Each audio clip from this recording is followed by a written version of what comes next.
it's very difficult for me to articulate this. And I'm not really going to talk about myself in the sense that I'm quite happy with being a spiritual being having a human experience. I'm quite happy with that, yet I am becoming increasingly aware that the activities of the human being on this planet are destroying this planet. And it's becoming increasingly more distressing to me how quickly this is occurring. And I would like to ask you, as a spiritual leader, what advice that you can give to us little mortals who actually really like our human experience and have a great time on this planet and are perceiving what could only be described as some very frightening side effects of human behavior. Yes.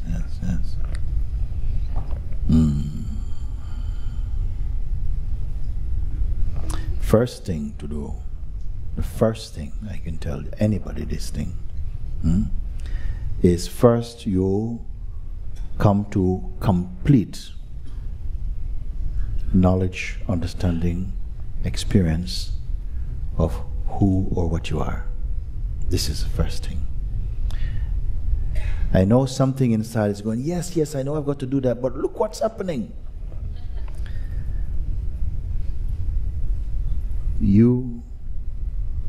There's a saying, you must become the change you wish to see in the world. There is a saying that comes like this, I've heard it, no? Yeah. You find out who you are first. Then your vision will be clear enough to see what needs to be done. I'm fine with who I am. I really am. And the problem that I do have is that we can all discover ourselves and be fine with who we are, be unhappy with who we are, yet the planet simply won't sustain the behavior that we are. The planet, if it's being destroyed, okay? If it is being destroyed, it's not being destroyed by beings who are awake to themselves. Sorry? If it is being destroyed, it is not being destroyed by beings who are awake to the truth of who they are. Okay, one thing, wait. What I'm saying is like this. If you feel drawn to some urge arises in you to put your efforts to change what disturbs your heart in the world, by all means, you will do it. I found out about you by some pure coincidence very recently. And so I've come to ask you as a spiritual leader, yes. What are our spiritual leaders doing about this? Well, Climate change. Well, I am not... yeah, you're laughing. I am not speaking as a spiritual leader. Well, I take your question and I answer it in the way that comes in my heart to tell you this thing. Because one man, 2,600 years ago, forgot himself. And since then, the world cannot forget him. Why is that? And this being, whose presence and the light of whose consciousness actually has impacted on so many beings, who's pointed them to a way of joy and freedom, of love and real understanding, is not different from you. It's not different from you. This is one way. You speak as spiritual people. Well, actually, all people are spiritual. Whether you come to realize it is another thing. How soon you do. Is that not a question of whether or not your eyes, not your eyes, yes. your eyes, your heart is open and can recognize what is going on, because there is a material reality. There is a continuum that we all agree on, and can I just say something? Can I sort of steal? No. It's not for this. It's not. There's time for this. There's time for that. Okay, and this today, there is not enough time for what I'm speaking about. What I'm speaking about is true. Okay. Now there is a. Okay, guys, I'm really sorry. No, it's okay. Hijacking there isn't enough being said in what I have to say. There is enough. Not being aware of who we are results in all this carnage, all this cruelty, all this misunderstanding. People have tried every other ways human beings try, but they only use force. Even those who appear to be speaking peacefully, they have their own snide way also. I come to you in a clarity about this thing, that you need to know what I'm speaking about, and you need to know it as soon as possible. For your own sake, and for, I'm not telling you, you must find this out to save the planet. No. You find this out to discover your eternal being. And in discovering this, other beings also will be influenced just by the sight of your presence even. I'll tell you, because many times we want to share, but you don't as yet know how to share. I am sorry, you don't know how to share. Many times we are still manipulating in the name of sharing. So only one who is really awake, they don't even know about sharing. They don't think I am sharing. Their very existence is a gift. Just their very presence is a gift. This is my calling to you about it. I am not walking on a road with any placards about it, because people don't change like that.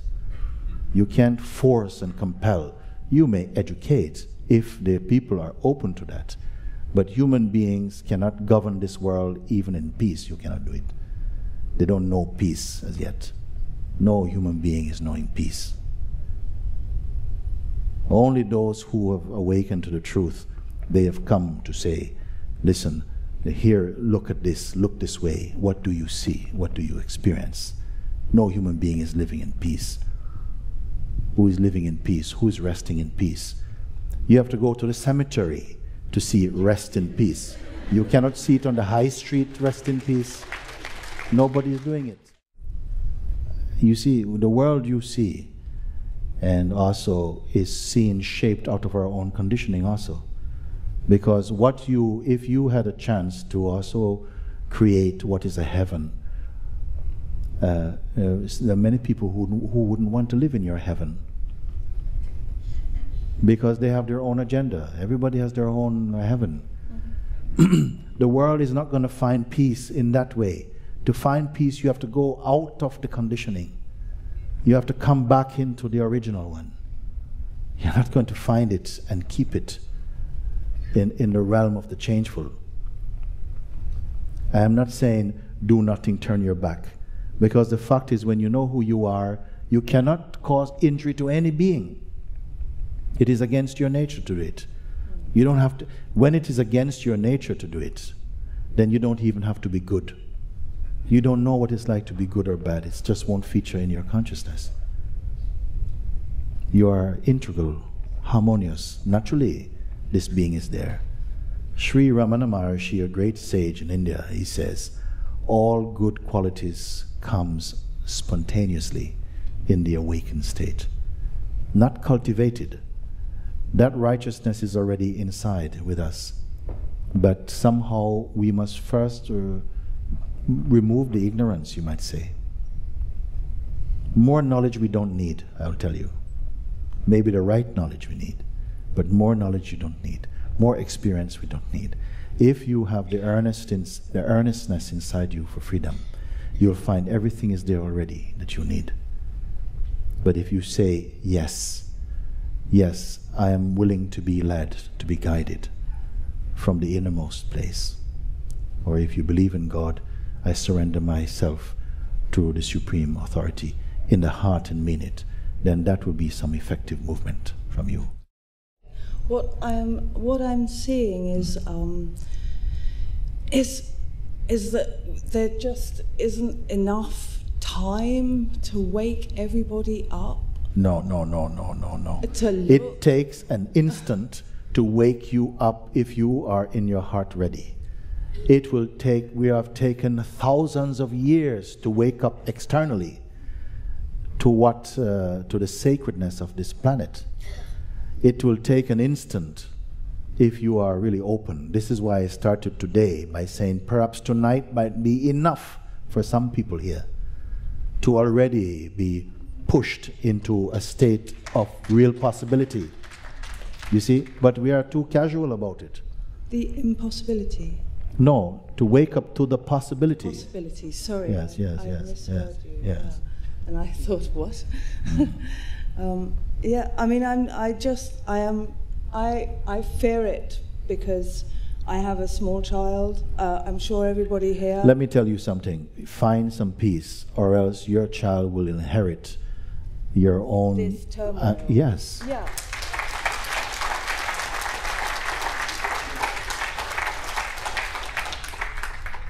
Guys, I can see what you're saying, and this is a very recent awakening that I have had in terms of just quite how badly damaged this. Yes. The actual planet, the very fabric. Okay. You what I am like speaking from you, I'm not denouncing what you speak. Yeah. But you're speaking from a certain level, of course. This is how it is there, like this, and on this level it is true. There's a lot of damage being done, so to speak, like this, no? But where I'm pointing you to is that you are not going to change it out of frustration only, or if you feel drawn, if anyone comes here and says, I really feel I must do something about this, as you will do, maybe unexpectedly, you may encounter a certain experience for yourself, and then a passion arises out of that moment for you, and you know that you have no other choice but to follow your passion and give help to this. That's fine. Go with it. This is life. This is how we've always lived. It's very difficult when you are face touched. Ridicule. Huh? It's very difficult when you face ridicule. Perhaps you face ridicule because you're trying to change people. Wait, let me explain. Or make them feel guilty about something, or I don't know. Yeah. But somehow I will point to you. Let me speak about you. Don't say it's enough. I am a spiritual being having human experience. Lovely cliche. Don't just leave it like that. Complete your seeing, because that's not just a passivity. It's not an escape. It's not a dismissal of what you're speaking. But I would say that is our highest calling. Because in the world there are forces working for and against every movement. If you feel in your own existence there is something that is unavoidable, that I must go, then you go. And you know what? Your very going might be more inspiring than you telling people to go. Yeah. You go, and then others may come with you, like this. It is true, you know what I speak. So I don't decry what you speak. I just call you, make use of this opportunity. I don't see anything more urgent. Sometimes in times of real crisis, in some way, you have to be like a salmon swimming upstream. You may not go in the great wave of where everyone else is going. And the one who discovers the truth is not unlike that. Sometimes you stop. You don't get caught in all the noise of it, but you sit. You have to find out this thing, to come here. Be effective by being here first. That's not running away. It's not running away. It's really returning to that truth. So this is let's say source, same thing. Then out of that, like Christ say, don't be telling other people your eyes are dirty when your own eyes are dirty. You clean first your own eyes, and then you'll see clearly enough to see what needs to be removed from someone else's eyes, if it is still there, like this. These are basic and fundamental insights, and I don't know if we have the courage or the urge to follow them. But start first with your own self. If your action is an outer action, do it. But if it is an inner action also, you do that, whatever feels right for you. Sometimes it's like this, sometimes like that. That's also the play of existence. I have come here with a singular message, an invitation, and a reminding, a good news about it, that to be free in the most truthful way, it is possible. Because I don't know if people realize that it is possible. Now, if I ask you, name me so many astronauts you can tell me, how many doctors you can say, how many great singers you can say, how many great, I was going to say politician, maybe not good, but how many great, how many awakened ones, then you're going back 2,500 years for some kind of example. Why not now? Why are you not great? Not great in the sense I am great. Not this I am great, but to discover your greatness. Satsang is for this. Not to make you super egos, but really to dispel that the terror that comes through not knowing the truth of who we are. There cannot be a peace externally if you are not in peace.